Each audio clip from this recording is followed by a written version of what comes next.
另外，澎湖靠着强劲风势和特殊地形，吸引了来自香港、日本等32支队伍到当地玩起刺激的生存游戏。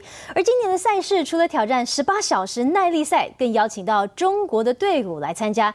因为中国目前管制这一类的游戏，让中国玩家还得跟主办单位借游戏枪支参战，但依旧玩得很起劲，直呼好过瘾。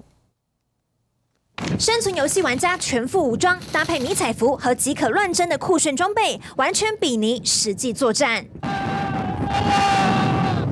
这场生存游戏分成红蓝两军，各在澎湖龙门后湾沙滩两侧筑堡垒，靠指挥官下达命令，朝敌营步步逼近。当中更考验如何在艰苦环境中求生存。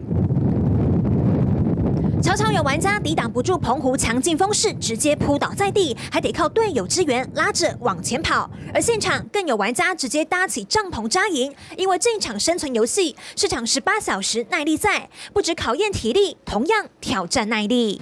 难得有这个大场面，一定要来参与一下。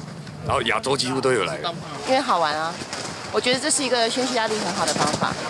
这回共有来自香港、日本共32支队伍，350名玩家到澎湖挑战生存游戏。其中最引人注意的，则是来自中国的玩家。由于中国目前还是管制这类游戏，因此他们的游戏枪支还都是向主办单位借的。这毕竟是玩具嘛，这也没有什么特别害怕的呀。